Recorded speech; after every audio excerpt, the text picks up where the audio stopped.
कुछ स्टडीज बताती है कि जब एक इंसान दूसरा इंसान को देखता है, जब देख करके सीखता है तो उसे जल्दी सीखने का मौका मिलता है। सिर्फ पढ़कर सीखने से अच्छा जब किसी को हम करते हुए उसे देखते हैं, when you observe somebody doing it, वो इजी होता है उस व्यक्ति को सीखने के लिए। इसको क्या बोलते हैं? ऑब्जर्वेशन बोलते हैं, राइट। जब हम किसी को देखते हैं, किसी के ऊपर ध्यान लगा करके देखते हैं, आजकल तो सबके पास यूट्यूब है, आपको कुछ करने का नहीं आता है तो आप क्या करेंगे? हाउ टू डू दिस, खाना कैसे बनाना है, आप सर्च करोगे, वहां पर कोई आपको करके दिखा रहे हैं, उसको आप देख करके बड़े आराम से उसे कर पाते हो। बहुत आसानी हो जाता है इस रीति से करना। और जब आप देखते हैं हर फील्ड में, दुनिया के कोई भी फील्ड हो, वहां पर जब इस प्रकार का मदद एक दूसरे को मिलता है, जिसको सेक्युलर लैंग्वेज में मेंटरशिप बोलते हैं, जब वो मिलता है तो उनको बहुत आसान हो जाता है, उनको बहुत ईजी हो जाती है चीज़ों को सीखने के लिए। क्योंकि जो व्यक्ति उसको करके हासिल कर चुका है, जो व्यक्ति उन चीज़ों को पूरा कर चुका है, उनके पास ऑलरेडी बहुत सारा नॉलेज है कि नहीं? तो उस नॉलेज को वो अपने लोगों को शेयर करेगा, उस नॉलेज को दूसरों को देगा, ताकि उसने जो गलतियां की, उसने जो मिस्टेक्स किया, उसको हम दोबारा ना करें। ये ऐसा ही लोग आगे बढ़ते हैं। उदाहरण के लिए यदि आप देखोगे, बिजनेस वर्ल्ड में भी जब हम देखते हैं, मेंटरशिप जो है बहुत ज़रूरी होता है। हम सब जानते हैं वारेन बफेट जो कि one of the biggest investors हैं, जिन्होंने इन्वेस्ट करके अपने लिए एक बहुत बड़ा वेल्थ क्रिएट किया है। और वो अपने आप को कहता है कि मेरे लिए बेंजामिन ग्राहम मेरे लिए क्या है? मेरा मेंटर है करके कहता है। बेंजामिन ग्राहम को वो अपना मेंटर मानता है। बेंजामिन ग्राहम को लोग कहते हैं the father of value investing. Investment की दुनिया में वैल्यू इन्वेस्टिंग टर्म को इसने ही लेकर के आया। और हम देखते हैं मार्क ज़करबर्ग के बारे में। मार्क ज़करबर्ग ने एक बार कहा कि जब उसने फेसबुक को आरंभ किया, जो फेसबुक कंपनी के रूप में उसने शुरू किया, तब उसने स्टीव जॉब्स को अपना मेंटर मानता था। स्टीव जॉब्स जो कि एप्पल के फाउंडर हैं, उससे वो इंस्पिरेशन लेता था, उससे वो बैठता था, उसके साथ बैठकर बात करता था, और ज़्यादातर वो अपना क्रेडिट उसे देता था कि फेसबुक कंपनी को बिल्ड करने में मुझे किसने मदद किया? स्टीव जॉब्स ने मदद किया। ऐसे बहुत सारे उदाहरण हम देखते हैं जब लोग एक दूसरे का सहायता लेते हैं, जब दूसरों से हेल्प लेते हैं, दूसरों की अधीनता में रह करके शिक्षा लेते हैं, दूसरों से सीखते हैं, तो उनका जीवन में जो ग्रोथ है या उनका जीवन की उन्नति है, काफी तेजी से बढ़ता है। उदाहरण के लिए हम देखते हैं यीशु मसीह भी अपने साथ 12 चेलों को रखे थे, राइट। यीशु मसीह अपने सेवकाई शुरू करते उन्होंने क्या किया? जाकर के चेलों को बुलाया, अपने लिए 12 चेलों को चुने, और उन चेलों को उसने तैयार करना शुरू किया, उनको सिखाना शुरू किया, उनको बातों को समझाना शुरू किया, ताकि जो मिशन के लिए यीशु मसीह इस धरती पर आए, सुसमाचार, परमेश्वर की राज्य की प्रचार जहां जहां पहुंचना है, वहां पर लोगों को भेजने के लिए यीशु मसीह ने अपने लिए चेलों को भी चुने थे। हम कई बार सोचते होंगे ना कि यीशु मसीह अपने आप ही कर सकते थे। यीशु मसीह तो सर्वव्यापी परमेश्वर है, सब चीज़ों को वो जानता है। यीशु मसीह क्यों इंसानों को इस्तेमाल किया? क्योंकि यीशु मसीह उसी रीति से करना चाह रहा था। सुसमाचार की प्रचार इंसान के मुंह से दूसरों तक पहुंचने का योजना था परमेश्वर के पास। उसके लिए ही परमेश्वर ने अपने साथ 12 चेलों को चुनकर रखे थे। थोड़ा सा आगे जब हम जाते हैं, पौलुस के विषय में भी जब हम देखते हैं, पौलुस भी अपने सेवकाई के दौरान कई सारे लोगों को ट्रेन किया, कई सारे लोगों को डिसिपलशिप में उसने ट्रेन दिया, जैसे कि थिमोथी हो गया, टाइटस हो गया, और उसके साथ और भी बहुत सारे लोग थे जिनको ट्रेन करके जो कलीसिया वो स्थापना करता था, वहाँ पर उन्हें पास्टर के तौर पर डेडिकेट करता, उन्हें इंस्टॉल करता था, और वहाँ से वो आगे बढ़ता था। हम बाइबल पर जब हम देखते हैं, ये जो ढांचा है, यानी एक अगुआ लोगों को तैयार करता है और लोगों को तैयार करके उसे आगे भेजता है, इस बात को हम देख पाते हैं। हम जो learning from the Bible series में आज हमारा 6th पार्ट है, और आज हम सीखने वाले हैं डिसाइपलशिप। आज हम क्या सीखने वाले हैं? डिसाइपलशिप, यानी शिष्यत्व। एक मसीहत के लिए या विश्वासियों के लिए एक बहुत ज़रूरी शब्द है, और मैं चाहता हूं कि हम इसे बाइबल से सीखें, और हमारे लिए ये डिसाइपलशिप से हमें क्या सीखने को मिलता है, और हम इसमें से क्या अपने लिए आज हम सीख पाते हैं, उसे आज हम देखेंगे। जैसे मैंने बताया था कि यीशु मसीह अपने इस दुनिया में जो 3.5 साल सेवकाई किए थे, उसमें से ज़्यादातर समय उसने किसके साथ बिताया? अपने चेलों के साथ। Spend most of his time with his disciples. उसने अपने चेलों के साथ दिन रात बिताया, उनके साथ रहा, उनको साथ में लेकर के चला, उनको शिक्षा दी, सब कुछ उन्होंने किया। तो हमें भी ये ज़रूरी है कि इस बात को हम समझें कि यीशु मसीह यदि डिसाइपलशिप किए थे तो आज हमें भी उसे करना ज़रूरी है। डिसाइपलशिप क्या है, इसे समझने से पहले हमें सबसे पहले ये जानना ज़रूरी है डिसाइपल क्या होता है। डिसाइपल क्या होता है बताइए? शिष्य होता कौन है बताइए? Who is a disciple? हम देख सकते हैं स्क्रीन में मैं एक छोटा सा वर्णन दिया हूं। क्या लिखा है आप देखिएगा। एक व्यक्ति जो गुरु का अनुसरण करता है, गुरु से सीखता है, गुरु की आज्ञा का पालन करता है और उसके जैसा बनना चाहता है। एक शिष्य कौन होता है? एक डिसाइपल कौन होता है? जो एक व्यक्ति के अधीन रहकर उसे सीखता है, उससे उसके साथ रहता, उसकी अनुसरण करता और उसके जैसा बनना चाहता है। और यही एक डिसाइपल का परिभाषा होता है। अब देखिएगा यीशु मसीह ने वही कराया अपने चेलों के साथ, उनको साथ में रखा, उनको दिन रात शिक्षा दी और उन्हें परमेश्वर के राज्य की प्रचार करने के लिए तैयार किया। और डिसाइपलशिप होता क्या है? What is discipleship? यदि उसको हम देखेंगे, उसका भी एक वर्णन में दिया हूं। What is discipleship? बाइबल के संदर्भ में शिष्यत्व क्या होता है? यीशु मसीह के साथ चलने को और उसकी शिक्षाओं में बढ़ने को और दूसरों को भी उसका अनुयायी बनाने के विषय में ही जब हम बात करते हैं, उसी को हम डिसाइपलशिप कहते हैं। क्या है? देखिएगा क्या लिखा है, मसीह के साथ चलना है। डिसाइपलशिप होता क्या है? जब हम मसीह के साथ चलते हैं, मसीह के शिक्षाओं में बढ़ते हैं, यानी मसीह जो हमें सिखाया, यीशु ने हमें जो सिखाया, उन शिक्षाओं में जब हम बढ़ते हैं और दूसरों को भी, ध्यान देना ये बात, इसलिए मैंने उसको नोट करके रखा हूं यहां पर, दूसरों को भी उसके जैसा बनने के लिए जब हम मदद करते हैं, वही क्या होता है? डिसाइपलशिप। एक वर्स है जो पिछले स्लाइड में हमने देखा है, लिखा है, तब उसने 12 पुरुषों को नियुक्त किया कि वे उसके साथ साथ रहे। मरकुस 3:14 में लिखा है कि यीशु मसीह अपनी सेवकाई को शुरू करते ही उन्होंने क्या किया? 12 पुरुषों को चुना। क्या करने के लिए? क्या लिखा है? उसके साथ रहने के लिए। एक डिसाइपल कौन होता है? अपने गुरु के साथ रहता है। यदि आप यीशु मसीह के साथ नहीं हैं तो आप अपने आप को मसीह का चेला करके या शिष्य करके नहीं कह सकते हैं, क्योंकि वचन की परिभाषा ही यही है। यीशु मसीह कह रहे हैं कि मैंने उन्हें चुना ताकि वे मेरे साथ रहे। आज हमें अपने आप से पूछना जरूरी है कि हम अपने आप को मसीही तो कहते हैं, विश्वासी तो कहते हैं, चेले तो कहते हैं, लेकिन क्या हम मसीह के साथ हैं? Are we with Christ? ये आज हमें पूछना जरूरी है। और वचन हमें बहुत ही क्लियरली बताता है, समझाता है कि हमें चेले बनने के लिए, शिष्य बनने के लिए परमेश्वर ने बुलाया है। इनफैक्ट हम सब जानते हैं इस वचन को, मत्ती 28:19 में लिखा है, इसलिए तुम जाओ सब जातियों के लोगों को चेला बनाओ। It is a commandment from God कि परमेश्वर अपने चेलों को कहे। यीशु मसीह अपने प्रेरितों से कहा कि तुम जाओ, जाकर के सारे लोगों को क्या बनाओ?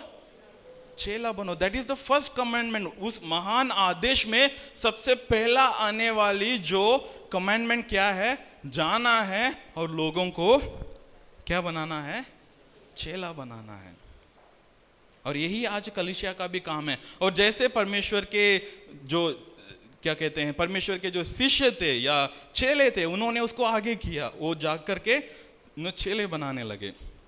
इनफैक्ट आप नया नियम में देखेंगे, पूरे नया नियम में लगभग 261 टाइम्स डिसाइपल शब्द आता है। कितने बार आता है?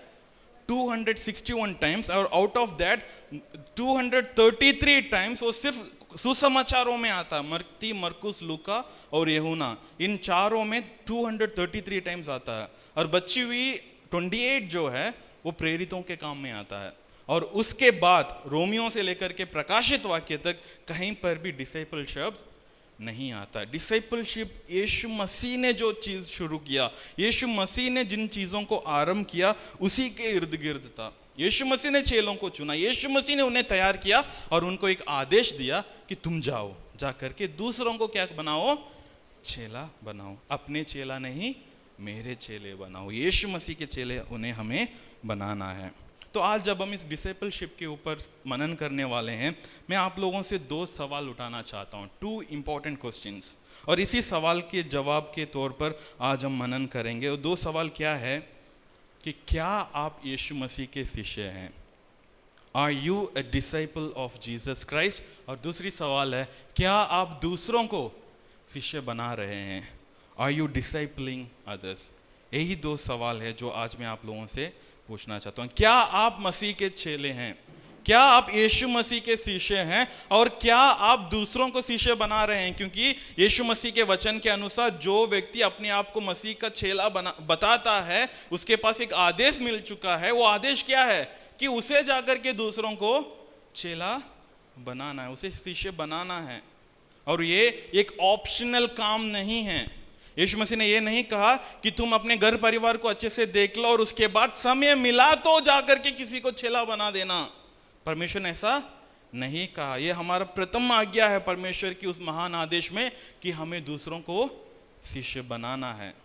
तो सबसे पहला सवाल हमसे आज यही पूछा जा रहा है कि क्या हम पहले चेले हैं? सबसे पहले अपने आप से पूछ लेते हैं कि क्या हम परमेश्वर के चेले हैं? पहली सवाल। और जब हम इसको देखते हैं कि चेला या एक व्यक्ति शिष्य कैसे बनता है, एक व्यक्ति शिष्य कैसे बनता, आप बताइए बाइबल में यीशु मसीह ने जो 12 चेलों को बनाया उसको उन्होंने कैसे बनाया? पहला स्टेप क्या था? प्रथम स्टेप क्या था यीशु मसीह का? बुलाया। सबसे पहले क्या हुआ? एक बुलाहट आया। यदि हम थोड़ा सा देखते हैं पतरस और अंद्रयास के बारे में, जब हम देखते हैं वहां पर लिखा है कि जब वे मछली पकड़ रहे थे, क्या कर रहे थे वे लोग? बाइबल कॉलेज में पढ़ाई कर रहे थे या वचन ग्रंथ की ज्ञान ले रहे थे? ना अच्छा खासा काम कर रहे थे क्या? नहीं, मछली पकड़ रहे थे उनके पास, और वो भी असफलता था उनका।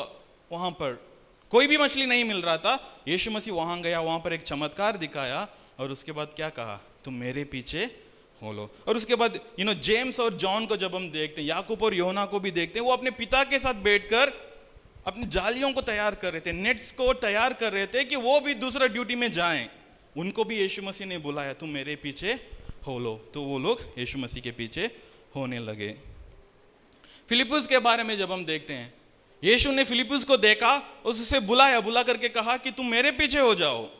फिलिप्पुस यीशु मसीह के पीछे करने लगा। और जब फिलिप्पुस ने यीशु मसीह की इस अद्भुत शिक्षाओं को सुना तो वो जाकर के बर्तलोमेव को बुलाकर आया, जिनको दूसरे नाम है नतनिएल। नतनिएल को बोला कि देखो, मैंने ऐसा एक व्यक्ति की शिक्षा सुना, तुम्हें भी उनका पीछा करना चाहिए। तो उसने नतनिएल को लेकर आया। बर्तलोमेव भी यीशु मसीह का चेला बन चुका था। और मत्ती के बारे में लिखा है, मत्ती बैठकर पैसा इकट्ठा कर रहा था, टैक्स कलेक्ट कर रहा था। और वो वचन में बड़ा खूबसूरत से लिखा है कि यीशु मसीह ने जाकर के उसे कहा कि तुम मेरे पीछे हो लो। लिखा है कि वो सब कुछ छोड़कर, उसने कोई रिजिग्नेशन नहीं दिया, उसने अकाउंट्स नहीं दिखाया, क्या अपना दूसरा व्यक्ति वहां पर अपनी सब्स्टिट्यूशन में नहीं रखा। जैसे ही यीशु मसीह से उसके पास वो बुलाहट आया, उसने सब कुछ छोड़कर निकल पड़ा। इनफैक्ट आप सारे चेलों की बुलाहट को देखोगे, इट वॉज इंस्टेंट।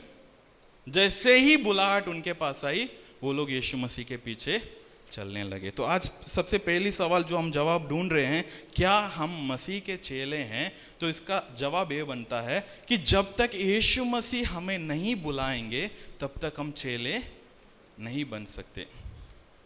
जब तक यीशु मसीह हमें ना बुलाए तब तक हम मसीह के चेले नहीं बन सकते। एक वचन है, देखिएगा, मत्ती 11:27 में लिखा है कि मेरे पिता ने मुझे सब कुछ सौंपा है और कोई पुत्र को नहीं जानता, केवल पिता जानता है, और कोई पिता को नहीं जानता, केवल पुत्र जानता है, और वह जिस पर पुत्र उससे प्रकट करना चाहे। यानी पिता को पुत्र जिस पर प्रकट करना चाहता है उसी को पिता का प्रकाशन मिलता है। यानी यीशु मसीह अपने चेलों के विषय में बात करते हुए ये कह रहे हैं कि मैंने तुम्हें चुना और तुम्हारे पास पिता का ज्ञान लेकर के आया हूं, इसलिए ये हुआ क्योंकि मैंने तुम्हें चुना है। और आज वचन से हम भी जानते हैं कि परमेश्वर ने हमें चुना है। इफिसियों की अध्ययन जब हम कर रहे थे उसमें लिखा है कि पृथ्वी की शुरुआत होने से पहले ही परमेश्वर ने हमें चुन लिया है। प्री डेस्टिनेशन है कि परमेश्वर ने हमें पहले से चुन रखा है, इसलिए आज हम पिता को जान पा रहे हैं यीशु मसीह के द्वारा। हालेलुया। और यही है कि हम तब तक एक डिसिपल नहीं बन पाएंगे जब तक मसीह ने हमें चुन लिया ना हो। तो यदि आज हम परमेश्वर की उपस्थिति में बैठे हैं और हम परमेश्वर की महिमा कर रहे हैं और वचन से सीख रहे हैं, तो हमें परमेश्वर को धन्यवाद देना है कि उसने हमें चुना है, उसने हमें नियुक्त किया है, उसने हमें सेलेक्ट किया है और पिता को हम तक लेकर के आया। जैसे लिखा है कि वो जिस पर पुत्र उसे प्रकट करना चाहे। यीशु मसीह पिता को यदि हमारे ऊपर प्रकट करना नहीं चाहा तो हम कभी भी पिता को नहीं जान पाते। क्या हम एक शिष्य हैं क्योंकि मसीह ने पिता को हमारे लिए प्रकट किया। हम पिता को जानते हैं ना, पिता कौन है हम जानते हैं ना, परमेश्वर कौन है हम जानते हैं ना, विच मीन्स हमें मसीह ने एक शिष्य बनने के लिए बुलाया है। हालेलुया। और एक शिष्य बनकर रहने का कुछ चिन्ह होता है। जब हम अपने आप को शिष्य कहते हैं, चेले कहते हैं, तो वहाँ पर कुछ चिन्ह हम देखने को हम पाते हैं। उसको मैं आपको थोड़ा सा बताना चाहता हूँ। सबसे पहली बात है कि हम उसका अनुसरण करेंगे। यदि हम मसीह के चेले हैं तो उसके सबसे फर्स्ट और प्राथमिक साइन क्या है? हम मसीह का अनुसरण करेंगे। We will follow Christ. उन 12 चेलों के विषय में जब आप देखोगे, उन सारे चेले यीशु मसीह के साथ ही रहे। वो 3.5 साल जितना भी समय यीशु मसीह इस धरती पर अपनी सेवकाई कर रहे थे, उस सारा समय वो लोग क्या कर रहे थे? मसीह के साथ ही रुके हुए थे, मसीह के साथ भोजन कर रहे थे, मसीह के साथ यात्रा कर रहे थे, मसीह के साथ विश्राम कर रहे थे। हर एक चीज वो एक साथ कर रहे थे। जब से उनको बुलाहट मिला तब से लेकर के यीशु मसीह के क्रूसिफिक्शन तक वो लोग साथ में ही थे। यदि हम अपने आप को शिष्य कहते हैं, आज हमें सबसे पहले ये जानना ज़रूरी है कि क्या हम मसीह का अनुसरण करते हैं? क्या हम मसीह को फॉलो करते हैं? पूछो, अपने आप से पूछो कि क्या मैं मसीह को अनुसरण करता हूं? जैसे मैंने बताया था कि 12 चेलों के पास बुलाहट हुई और मत्ती 4:20 में लिखा है, वे तुरंत जाल को छोड़कर उसके पीछे हो लिए। जैसे ही बुलाहट आया कि यीशु मसीह ने कहा कि तुम मेरे पीछे हो जाओ, लिखा वो तुरंत जालों को छोड़कर यीशु मसीह के पीछे हो लिए। और जैसे मैंने मत्ती के विषय में पहले कहा कि यीशु मसीह ने उससे कहा कि मेरे पीछे हो लो, वो लिखा है वो उठकर उसके पीछे हो लिया। अब सोच कर देखो, मत्ती बैठकर यहां पर पैसा गिन रहा है, यीशु मसीह आके कह रहे हैं कि मत्ती तुम मेरे पीछे चलोगे, उठ के चला गया। एक चेला वो होता है अपने स्वामी का अनुसरण करता है। हम जब नेताओं को देखते हैं, नेताओं के पीछे उनके चेले लोग घूमते रहते हैं ना, जहां भी नेता चले उसके पीछे चलते रहेंगे। हमारा नेता कैसा हो घोषणा करते रहेंगे, उसके पीछे ही करेंगे, जहां भी वो जाए उसके पीछे चलते रहेंगे। और यीशु मसीह यही चाहता है कि हम यीशु मसीह का अनुसरण करें। एक इंस्टेंट रिस्पॉन्स है।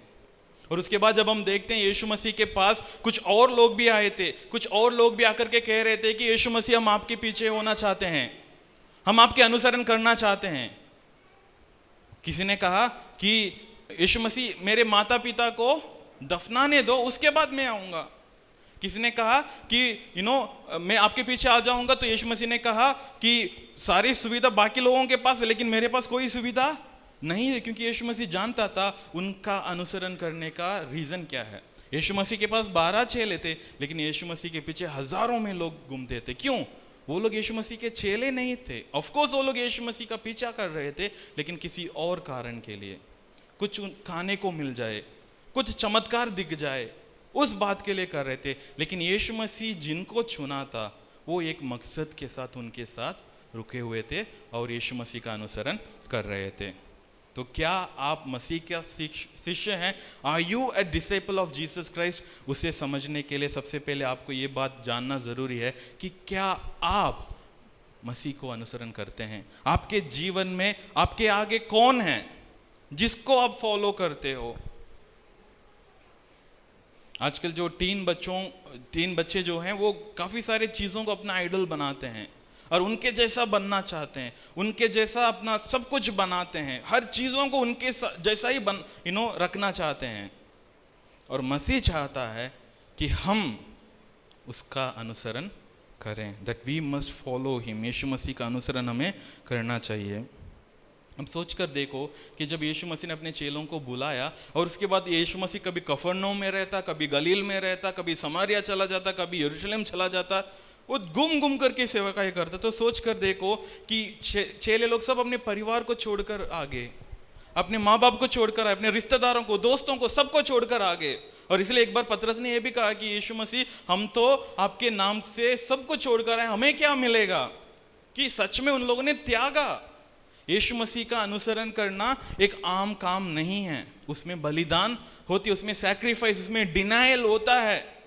और जब आप उन सब चीज़ों को करने के लिए तैयार होंगे तभी आप अपने आप को यीशु मसीह का चेला बता पाओगे। यदि आप सोचेंगे कि मैं अपने आरामदायक जीवन जीत करके यीशु मसीह का अनुसरण करूंगा या करूंगी, तो वो गलत विचार है। पीछे चलना है, यीशु मसीह के पीछे हमें चलना है। और दूसरा चिन्ह है कि क्या हम सच में यीशु मसीह का चेला है या नहीं, उसे समझने के लिए हम इस बात को देख सकते हैं, वो है कि हम उससे सीखेंगे। पहला है कि हम उसकी अनुसरण करेंगे और दूसरी बात क्या है, हम यीशु मसीह से सीखेंगे। सवाल मैं डायरेक्ट आप लोगों से पूछना चाहता हूं कि क्या आप यीशु मसीह से सीखते हैं? क्या आपके पास जो बाइबल है उस बाइबल को आप इस्तेमाल करते हैं यीशु मसीह की शिक्षाओं को प्राप्त करने के लिए? आप दिन भर जो अपने पास समय है उसमें आप क्या करते हैं कि मैं यीशु मसीह से कुछ सीख लूं? बहुत जरूरी है कलीसिया। जब हम कहते हैं कि मैं यीशु मसीह का डिसाइपल हूं, अब सोच कर देखें कि आपने यीशु मसीह से कितना कुछ सीखा है। यीशु मसीह ने अपने चेलों को बहुत कुछ सिखाया, बहुत सारी बात यीशु मसीह ने अपने चेलों को सिखाया। इनफैक्ट आप मत्ती के 5 में शुरू करेंगे, वहां पर लिखा है, वचन में लिखा है कि वह इस भीड़ को देखकर पहाड़ पर चढ़ गया और जब बैठ गया तो उसके चेले उसके पास आए और वह अपना मुंह खोलकर उन्हें ये उपदेश देने लगा। जब यीशु मसीह अपने चेलों को उसके पास आता हुआ देखा तो उन्होंने क्या करने लगा? उन्हें शिक्षा देना शुरू किया। और वहां पर देखते हैं वो धन्य है वो शिक्षा वो देते हैं, और किस रीति से पुराने नियम की जो नियमों को एक नई परिभाषा में यीशु मसीह वहां पर अपने चेलों को सिखाते हैं। और भी बहुत कुछ सिखाते हैं। परमेश्वर के राज्य के विषय में सबसे ज्यादा यीशु मसीह सिखाते थे, राइट? वचन में लिखा है वो क्या प्रचार करता हुआ घूमता फिर रहा था? परमेश्वर का राज्य नजदीक है। चेले लोग उस बात को ग्रहण कर रहे थे, चेले लोग उन बातों को स्वीकार कर रहे थे कि हमारा गुरु, हमारा रबी, हमारा स्वामी हमें क्या सिखा रहा है आज। यीशु मसीह ने उन्हें प्रार्थना करना सिखाया, जो 2 हफ्ते पहले हमने देखा कि कैसे प्रार्थना करना है, उसके विषय में भी यीशु मसीह ने उन्हें शिक्षा दिया। कैसे माफ करना है, उसके विषय में भी यीशु मसीह ने अपने चेलों को शिक्षा दिया। पतरस ने आकर के पूछा कि मैं कितना बार माफ करूं?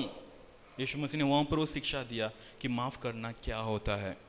यीशु मसीह ने नम्र होना भी सिखाया, अपने चेलों का पाँव धो करके सब कुछ दिखाया। एक मास्टर क्लास यीशु मसीह ने 3.5 साल अपने चेलों को के लिए दिया। हर एक चीज़ों को शुरू से लेकर के अंत तक किन किन बातों का ध्यान रखना है, हर एक बातों को यीशु मसीह अपने चेलों को सिखाया। सवाल आज हमारे पास यही है कि क्या हम यीशु मसीह से सीखते हैं? यदि आप यीशु मसीह का चेला करके अपने आप को घोषणा करते हैं या आप यीशु मसीह का चेला बनना चाहते हैं, तो क्या आप अपना समय निकालते हैं वचन से शिक्षा पाने के लिए? क्या आप अपना समय निकालते हैं संगति में आने के लिए? जब हम संगति में आते हैं, परमेश्वर के सम्मुख में आते हैं, वचन से यीशु मसीह के बारे में सीखते हैं, यही एक तरीका है जिसके द्वारा हम मसीह का ज्ञान में आगे बढ़ेंगे। यीशु मसीह जब लोगों को शिक्षा दे रहे थे, वहां पर काफी समय वो दृष्टांतों को इस्तेमाल करता था, पैराबल्स को इस्तेमाल करता था कि आम जनता को वो बात इतनी आसानी से समझ में ना आए। लेकिन जब चेलों के साथ एकांत में बैठता था, उनको समझाता था। यीशु मसीह ने कहा कि उन लोगों के लिए बात अभी प्रकट की नहीं गई है, लेकिन तुम लोगों के लिए परमेश्वर का ज्ञान प्रकट किया गया है। और आज हमारे पास भी ये दृष्टांतों की मीनिंग है। जब हम दृष्टांत को पढ़ते हैं तो हम ऐसा नहीं सोचते हैं कि ये मुझे समझ में नहीं आ रहा है, क्योंकि पवित्र आत्मा हमारे साथ है। यूहन्ना में यीशु मसीह अपने चेलों के लिए प्रार्थना करते वक्त यही कहता है कि मैं जाऊंगा, जाने के बाद मेरे सहायक तुम्हारे लिए भेजूंगा, जो आएगा और जो बातें मैंने तुम्हें सिखाया उन बातों को तुम्हें स्मरण दिलाएगा, वो याद दिलाएगा। पवित्र आत्मा है हमारे अंदर, हमारे साथ पवित्र आत्मा है जो हमें उन बातों की शिक्षा दे रहा है, उन बातों को याद दिला रहा है जो बातें मसीह ने हमें सिखाया है। लेकिन सवाल दोबारा यही उठता है कि क्या हम मसीह से कुछ सीखते हैं? Are we learning from Jesus Christ? अपने आपको मसीह ही तो कह दिए हैं। बीच में मैंने इंस्टाग्राम पे एक वीडियो देखा था कि आजकल बहुत सारे जवान लड़का लड़कियां क्या करते हैं, अपनी इंस्टाग्राम हैंडल की बायो में कोई वर्स को रख देते हैं। मतलब फॉर एग्जांपल फिलिपियंस 4:13 लिख देते हैं, हीब्रूज 11:1 लिख देते हैं, कुछ भी लिख देते हैं। तो कोई चर्च का यूथ पास्टर उन लोगों से जाके पूछ रहा है कि तुम्हारा बायो में जो वर्स लिखा ना, वो मतलब उसको बोल के बताओ करके। ज्यादातर लोगों को पता ही नहीं है कि वो वचन क्या होता है। फिलिपियों 4:13 में क्या लिखा उनको नहीं पता। जॉन 3:16 होता, वो तो शायद सबको पता है। उसके अलावा बाकी जितना भी वर्सेस रखे हैं उनको याद ही नहीं है। अपने आप को मसीह दिखा देते हैं, लेकिन मसीह का ज्ञान है ही नहीं, वचन का ज्ञान बिल्कुल नहीं है। हमें ऐसे नहीं बनना, वो एक चेले का परिभाषा नहीं है। जब आप अपने आप को एक डिसाइपल कहते हैं, आप उसमें उस ज्ञान में बढ़ेंगे। जैसे मैंने शुरुआत में बताया, डिसाइपल क्या होता है? एक गुरु के साथ रहता और उसे सीखता है, उसके साथ रह करके उससे शिक्षा प्राप्त करता, वही एक डिसेबल होता है। और हमें से कोई भी ऐसा ना है जो कह सकेंगे कि हम सब कुछ जानते हैं, हमें अभी सीखने की जरूरत नहीं है। क्या ऐसा कोई नहीं है कि हमें हर दिन सीखना है। और इसलिए तो पवित्र आत्मा हमारे साथ है कि जब हम पवित्र आत्मा के सहायता के साथ जब हम वचन को खोलते हैं, वो प्रकाशन देता, हमें उसे समझने में मदद करता है, उसे हमारे जीवन में लागू करने के लिए पवित्र आत्मा हमारी सहायता करता है। यदि हम अपने आप को मसीह के चेला कहते हैं, हमें जानना है कि क्या हम उनसे सीखते हैं। Are we learning from you? तीसरी बात है कि हम उसका प्रचार करेंगे। We will proclaim him. एक चेले बनकर रहने का एक तीसरा चिन्ह क्या है? कि हम मसीह का प्रचार करेंगे। यही हमारा बुलाहट है। जैसे डिसाइपलशिप का मतलब मसीही परिभाषा में हमने देखा कि मसीह के साथ रह करके सीखना, उनसे उसके जैसा बनना और दूसरों को मसीह के समान बनने में मदद करना, यही सही डिसाइपल का काम होता है। मत्ती 10:7 में यीशु मसीह ये कह रहे हैं, और चलते चलते ये प्रचार किया कि स्वर्ग के राज्य निकट आ गई है। यीशु मसीह के जीवन काल में, खास करके उनकी सेवकाई के जीवन काल में कितना प्रचार हुआ, क्या आपको पता है? आराधनालयों में जाकर के प्रचार करते थे, गांव-गांव जाकर के प्रचार करते थे, व्यक्तिगत रीति से लोगों के साथ बात करते थे। It is all about proclaiming about the kingdom of God. यीशु मसीह परमेश्वर का राज्य की बातों को ही कर रहा था और उन्हीं बातों को अपने चेलों को भी सिखा रहा था और कह रहा था कि जाकर के उन्हीं बातों को प्रचार करो। वापस में मत्ती 28 की आखिरी 2 वचनों में आपके ध्यान को लेकर आना चाहूंगा। वहां पर यीशु मसीह क्या कहते हैं? जाओ, सब जातियों के लोगों को चेले बनाओ और उन्हें पिता, पुत्र, पवित्र आत्मा के नाम से बपतिस्मा दो और उन्हें सब बातें जो मैंने तुम्हें आज्ञा दी है मानना सीखो। ध्यान देना, वहां पर सब बातों को सिखाना है। और इसी बात को पौलुस आगे जाकर के तीमुथियुस को भी शिक्षा देता है। कंप्लीट काउंसिल ऑफ गॉड, सब बातों की ज्ञान हमारे पास एक तो परमेश्वर अपनी आत्मा की सहायता से दिया है और उससे हमें दूसरों को सिखाना है। लिखा है कि जाओ और उन्हें सब बातों को जो मैंने तुम्हें आज्ञा दी है उसे मानना सिखाओ। एक सही चेला, एक सही शिष्य वही होता है जो परमेश्वर का राज्य का प्रचार करता है। That one who proclaims the kingdom of God। परमेश्वर के राज्य की बातों को जब हम घोषणा करते हैं, हम अपने आप को एक चेला दिखाते हैं। और यीशु मसीह ना इसके लिए एक अच्छा एक रोड मैप बनाया और उसे मैं आपको समझाना चाहता हूँ। यीशु मसीह अपने चेलों के लिए 3.5 साल अच्छा शिक्षा दिए थे और उसमें से लास्ट में हमने देखा कि सब फेल भी हुए थे। एक तो यीशु मसीह को इनकार कर दिया, एक तो यीशु मसीह को पकड़वा दिया। वचन में लिखा है कि जब यीशु मसीह को सैनिक पकड़ कर ले जा रहे थे, सब भाग गए थे, यीशु मसीह एकांत हो गए थे, अकेले हो गए थे। लेकिन उसके बाद भी यीशु मसीह ने उन्हें नहीं छोड़ा। और उसके बाद प्रेरितों के काम 1:8 में लिखा है कि जब पवित्र आत्मा का सामर्थ तुम पर उतर आएगा, उसके बाद तुम क्या बनोगे? मेरी गवाह बनोगे। तो चेले या यहाँ पर जो हम प्रचार करने की, घोषणा करने की बात हम करते हैं, ये हम अपनी सामर्थ से करने वाली चीज नहीं है। यदि आप अपने ही सामर्थ से घोषणा करने की कोशिश करेंगे, शायद आप कर सकते हैं, शायद आप बड़े अच्छे शब्दों से यीशु मसीह के बारे में वहां पर प्रचार कर सकते हैं, लेकिन उसका कोई फल नहीं आएगा। क्योंकि पवित्र आत्मा जब तक कार्य नहीं करेगा, पवित्र आत्मा जब तक आपके शब्दों को इस्तेमाल नहीं करेगा, तब तक वहां पर कोई काम नहीं होगा। इसलिए यीशु मसीह ने कहा यरूशलेम में रहो, जब तक पवित्र आत्मा का सामर्थ तुम पर उतर ना आए तब तक तुम्हें यरूशलेम में रहना है। और उसके बाद जाओ, यरूशलेम में जाओ, यहूदिया में जाओ, समरिया में जाओ, दुनिया के कोने कोने तक पहुंच जाओ मेरे इस वचन को लेकर के। पवित्र आत्मा के सामर्थ से ही हम परमेश्वर की प्रचार कर सकते हैं। प्रचार करना कोई एक हल्की बात नहीं है। हम अभी 1 तीमुथियुस पढ़ रहे हैं, उसमें लिखा है कि वो तो व्यवस्थापक तो बनना चाहते हैं, लेकिन जो शिक्षा दे रहे हैं उसकी ज्ञान उनके पास खुद नहीं है करके लिखा है। क्यों? क्योंकि पवित्र आत्मा उनकी अगुवाई नहीं कर रहा, बस अपने ज्ञान में चीजों को समझ रहे हैं, अपने ज्ञान से चीजों को बटोरने की कोशिश कर रहे हैं, जो असफल होंगे। परमेश्वर का कार्य या प्रचार अपने दिमाग से होने वाली चीज नहीं है। पवित्र आत्मा की सहायता हमें होना जरूरी है। और जब हम इतिहास को देखते हैं, हालांकि इसके विषय में बाइबल में हमें वर्णन नहीं किया गया है, लेकिन चर्च हिस्ट्री में जब हम देखते हैं, वही चेले जो डर के यीशु मसीह को छोड़कर भाग गए थे, और वही पतरस जो यीशु मसीह को 3 बार इनकार किया था, कलीसिया का इतिहास बताता है कि वो यही पतरस था जो क्रूस पर यीशु मसीह के लिए अपने जान दिया। और क्रूस पर मरते वक्त उसने कहा कि मुझे मसीह जैसा सीधा मत क्रूस पर चढ़ाओ, मैं उसका योग्य नहीं हूं, मुझे उल्टा करके क्रूस पर चढ़ाओ करके कहा। और पतरस को वैसे ही क्रूस पर उल्टा करके क्रूस पर चढ़ाया गया था। मसीह के नाम से वो अपना जान दिया। अंद्रयास के बारे में इतिहास बताता है कि उसे एक एक्स शेप क्रॉस में चढ़ाया गया था।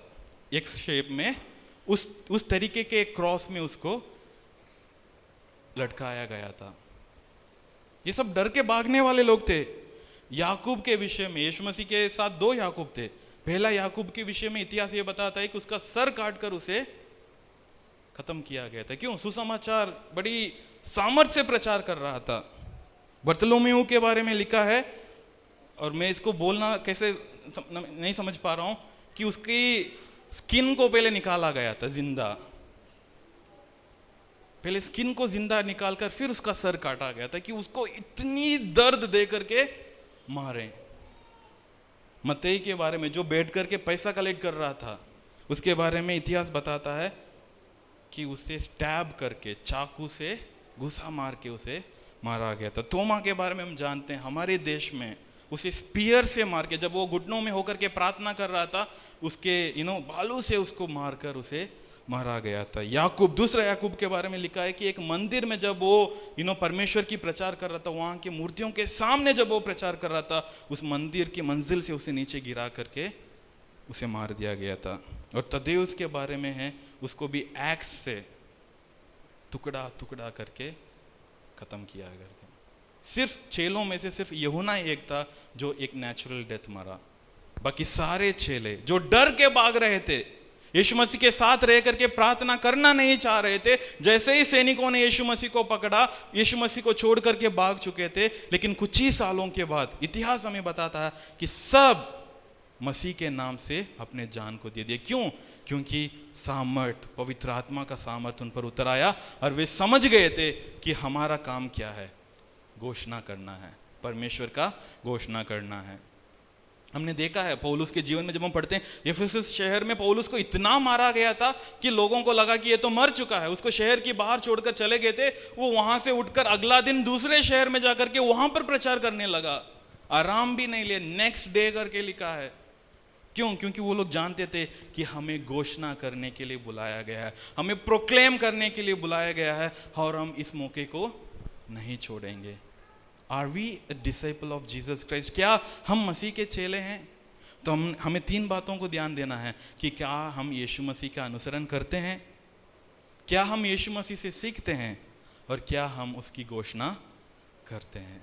ये तो हमारे लिए हो गया, दिस इज फॉर अस, हमारे जीवन के लिए, कि हम इसमें आगे बढ़ें, हम इसमें अपने आप को प्रार्थना के द्वारा, वचन की शिक्षा के द्वारा मसीह का चेले बनने में और उसमें और परिपक्वता में बढ़ें। ये तो हमारा है। और हमने दूसरा एक सवाल पूछा, तो दूसरा सवाल क्या था कि क्या हम दूसरों को चेला बना रहे हैं, क्या हम दूसरों को शिष्य बना रहे हैं? क्योंकि महान आदेश क्या है कि तुम चेला बनो, वो नहीं है। महान आदेश क्या है कि तुम दूसरों को चेले बनाओ, जाओ, जाकर के make disciples of all nations, हर जातियों के बीच में जाओ, हर भाषा बोलने वाले लोगों के बीच में जाओ, हर वर्ग के लोगों के बीच में जाओ और उन्हें चेला बनाओ। तो दोबारा सवाल हमसे आता है कि क्या हम दूसरों को चेले बनाते हैं? क्या हम दूसरों को चेले बनाते हैं? यीशु मसीह ने चेलों को दूसरा कोई आदेश पहले रूप में नहीं दिया। ये नहीं कहा कि जाकर के कलीसियाओं को स्थापना करो, ये नहीं कहा कि जाकर के मेरे नाम से चिन्ह चमत्कार करो। सबसे पहली और जरूरी बात है, क्या है? चेले बनाना है। एक चर्च, एक एक्टिव चर्च तब बनेगा जब उस चर्च के अंदर लोग डिसाइपलशिप करेंगे।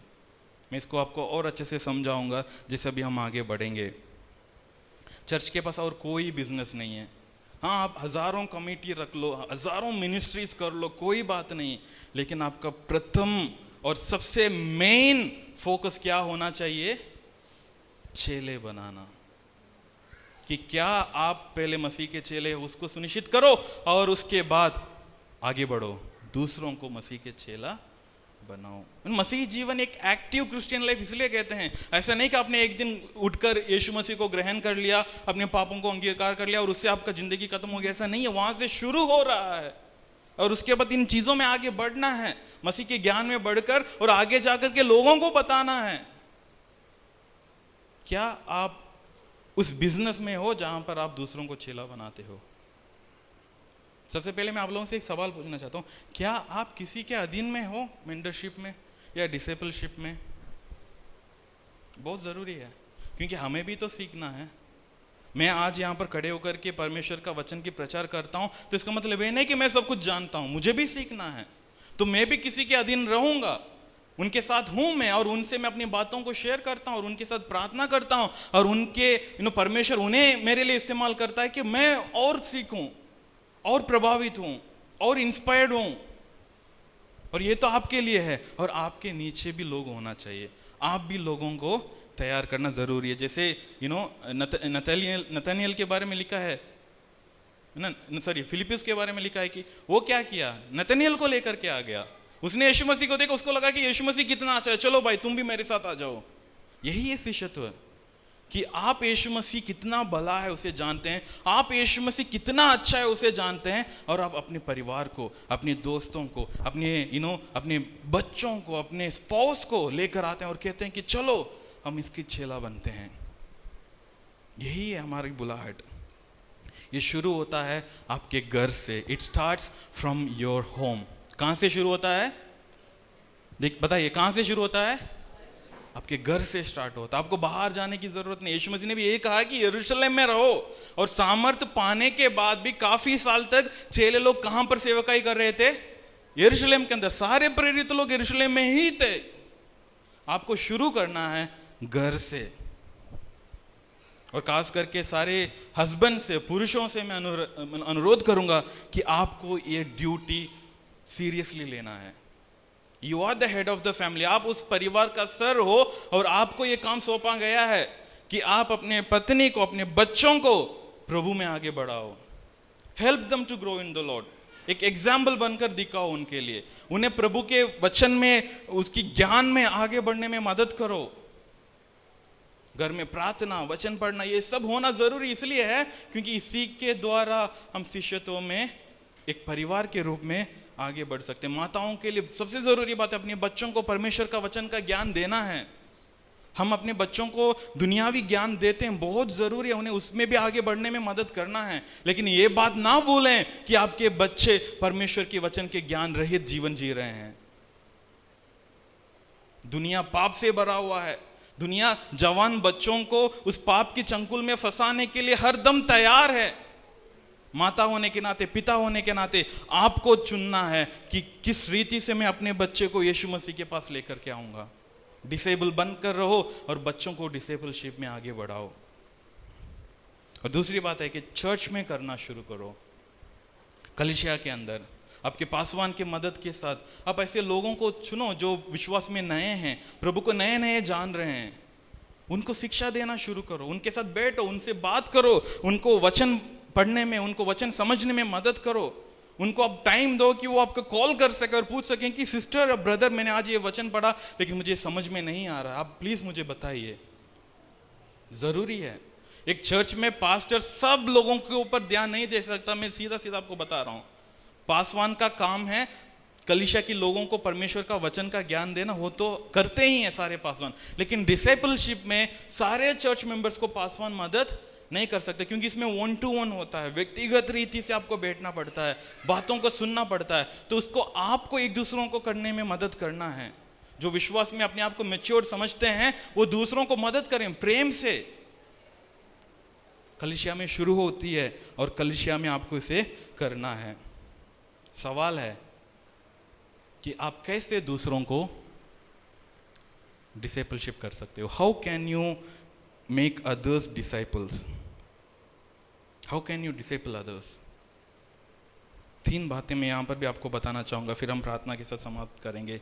सबसे पहली बात है उनके लिए प्रार्थना करें, बहुत जरूरी है, और इसको मैं जितना ज्यादा बोलूं उतना कम है। सबसे पहले हमें क्या करना है, प्रार्थना करना। जिस व्यक्ति को आप प्रभु में बढ़ने के लिए चुने हैं या उनको मदद करने के लिए आपने निर्णय लिए हैं, उनके लिए प्रार्थना करें। यूहन्ना 17 को जब आप पढ़ते हैं वहां पर यीशु मसीह प्रार्थना करते हैं, किनके लिए पता? अपने चेलों के लिए। चेलों के लिए प्रार्थना करता है यीशु मसीह, पिता के सामने अपने चेलों को समर्पण करता है और कहता है कि तूने जितने लोग मेरे हाथ में दिया उनमें से एक को भी मैंने नहीं खोया। यदि परमेश्वर ने आज आपके हाथ में किसी की रिस्पॉन्सिबिलिटी दिया है, उनकी आत्मिक उन्नति में उन्हें मदद करने के लिए परमेश्वर ने आपको किसी व्यक्ति के प्रभुता में आपको रखा है, तो क्या आप उनके लिए प्रार्थना करते हैं? डिसेबलशिप में ऐसा होता है कि आपकी पर्सनल प्रेयर्स में वो व्यक्ति रहेंगे। मेरा मेंटर जब भी मैं उससे बात करता हूँ वो यही कहता है कि रोज सुबह जब मैं प्रार्थना करता हूँ तुम्हारा नाम लेकर के मैं प्रार्थना करता हूँ। क्यों? क्योंकि वही एक प्रेम होता है। प्रार्थना के द्वारा हम दिखाते हैं कि मसीह ने जैसे अपने चेलों को प्रार्थना में हेल्प किया, परमेश्वर के सामने उन्हें प्रार्थना में लेकर के गए, वैसे हम भी करना चाहिए। आप सोचें, जिनको आप मदद करना चाहते हैं मसीह में बढ़ने के लिए, उनका नाम लेकर के आप प्रार्थना करें। हर दम उनका ध्यान आपके मन में होना जरूरी है। यदि वो व्यक्ति चर्च एक संडे नहीं आया तो आप उनसे पूछें कि क्या हुआ भाई, क्या हुआ बहन, आप क्यों नहीं आए। आपके अंदर ये मानसिकता बनना चाहिए, तभी आप उन्हें शिष्यत्व में आगे बढ़ा सकते हैं। दूसरी बात है उन्हें सिखाओ। दूसरी बात क्या है? उन्हें सिखाओ, टीच दम। डिसेबलशिप में सबसे बड़ा एक रोल आता है, वो है सीखना और सिखाना। जैसे मैंने शुरुआत में बताया था, यीशु मसीह अपने चेलों के साथ 3.5 साल सिखाता रहा, दिन रात सिखाता रहा, कभी अलग लेकर जाकर के सिखाता रहा, कभी लोगों के बीच में रख करके उन्हें सिखाता रहा। हर बातों में यीशु मसीह उन्हें शिक्षा देता रहा।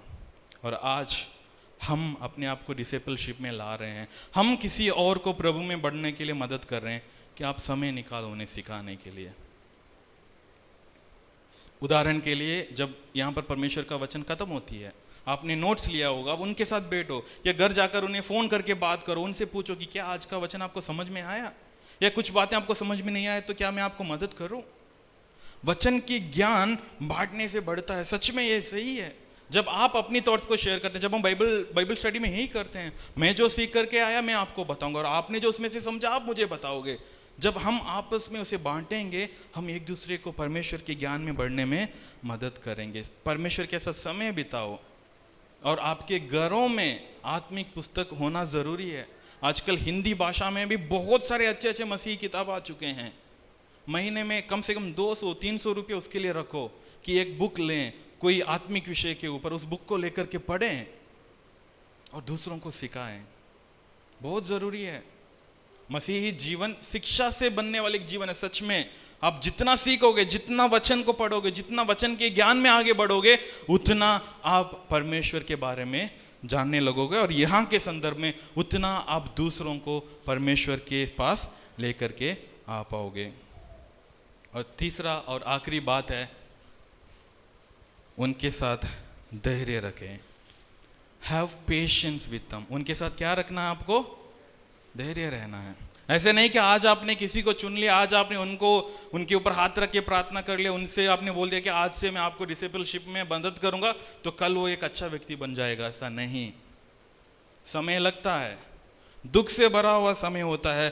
बहुत बार बहुत मुश्किलों से आपको गुजरना होगा।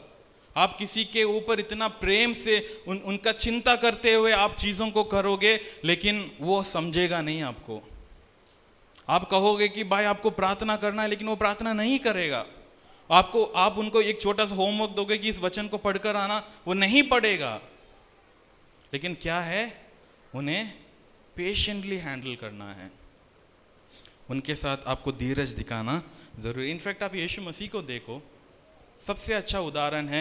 यीशु मसीह अपने सेवकाई के दौरान कितने बार चेलों के साथ पेशेंस दिखाए। यीशु मसीह पानी में चलकर आ रहे थे, उसको देख करके पतरस ने कहा कि प्रभु मैं भी चलूं। उन्होंने कहा चलो आ जाओ, और वहां पर थोड़ा सा डरने लगा और डूबने लगा। तो यीशु मसीह पर चिल्ला रहा है कि छोटे विश्वास वाले, कब तक तुम नहीं सुधरोगे। कितने बार यीशु मसीह ने अपने चेलों को डांटा, धैर्य रहता रहा। और सबसे बड़ी बात हमने देखा है कि सारे चेले यीशु मसीह को छोड़कर भाग चुके थे, इनकार कर चुके थे, लेकिन फिर भी दोबारा जी उठकर यीशु मसीह किसी और को चेले के रूप में पकड़ने के लिए नहीं गए, इन्हीं लोगों के पास वापस आए। ये वही पतरस था जो यीशु मसीह को कहा कि कुछ भी हो जाए मैं आपको छोड़ूंगा नहीं। यीशु मसीह की मृत्यु की खबर सुनते ये क्या करने लगा, अपने दोस्तों को बोला कि चलो हम मछली पकड़ते हैं। आपके घर में यदि किसी की मृत्यु हो गई, क्या आप दूसरे दिन मछली पकड़ने जाएंगे या अपना काम करने जाएंगे? नहीं, घर में दुख का माहौल रहेगा। तो इतना कुछ होने के बाद भी यीशु मसीह पतरस से आके पूछता है कि पतरस क्या तुम मुझसे प्यार करता है, क्या तुम मुझसे प्रेम रखते हो? डिसिपलशिप में पेशेंस बहुत ज़रूरी होता है। पास्टर होने के नाते आप मुझसे पूछ कर देखो, कितने सारी इंस्टेंसेस में, कितने सारे चीज़ों में हमें पेशेंस दिखाना होता है। लोग समझते हैं नहीं है, लोग समझेंगे नहीं। मैं एक परिवार को भी हाल ही में कॉल किया तो उनसे पूछा था कि आप इतने दिनों से क्यों नहीं आ रहे हो चर्च? उन्होंने बोला पास्टर पक्का इस संडे हम आएंगे। मैं देख रहा हूँ नहीं है वो। लेकिन इसका मतलब क्या मैं उनसे बात करना छोड़ दूँ? क्या मैं उनके लिए प्रार्थना करना छोड़ दूँ? नहीं, मुझे दोबारा कॉल करना, आज जाके दोबारा मैं कॉल करूँगा कि क्यों, क्या हो गया, क्यों नहीं आ रहे हो। डिसिपलशिप यही होता है। You will have to show patience. आपको धीरज दिखाना बहुत ज़रूरी है। वो सामने वाला व्यक्ति कुछ भी कर देगा, लेकिन आपको आपका चरित्र बनाकर रखना जरूरी है। You will have to hold on to your character which Jesus had shown while he was on this earth. जब यीशु मसीह इस धरती पर थे, जब उन्होंने जो चरित्र अपने चेलों के सामने दिखाया, उस चरित्र को हमें भी लोगों के सामने दिखाना बहुत ज़रूरी है। क्या आप दूसरों को चेले बना रहे हो? 3 बात हमने देखा। यदि आप बना रहे हैं, उसमें 3 बातों को हमें करना बहुत ज़रूरी है। उनके लिए प्रार्थना करना है, उन्हें सिखाना है, और उनके साथ धैर्य रखना है, उनके साथ धीरज धरना है। समय लगता है, बहुत समय लगता है। एक व्यक्ति को प्रभु के ज्ञान की मैच्योरिटी में बढ़ाने में बहुत समय लगता है, और कई बार उसमें से वो फिसलते हैं, पीछे हटते हैं। आपको दोबारा उन्हें उठाना है, दोबारा उन्हें मदद करना है कि भाई कोई बात नहीं, आ जाओ प्रभु के पास, वापस आ जाओ, प्रभु में आगे बढ़ो। हमें करना बहुत ज़रूरी है। अंत में मैं यही कहूँगा कलीसिया, यदि आप चाहते हैं कि परमेश्वर की इस कलीसिया बढ़ना है तो आपको डिसेपलशिप करना ज़रूरी है। डिसेपलशिप करने के लिए आपको पहले डिसेपल बनना ज़रूरी है, जो हमने बहुत क्लियरली देख लिया।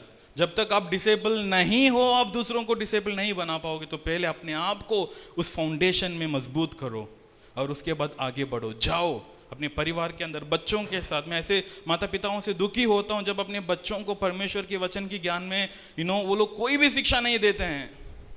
बच्चों को प्रार्थना करने के लिए नहीं बोलते हैं, बच्चों को वचन पढ़ने के लिए नहीं बोलते हैं। बच्चे अपनी मर्जी से जीवन जी रहे हैं। समय कम है, एक बार हाथ से निकल जाएंगे तो उसके बाद उन्हें पकड़ना मुश्किल है।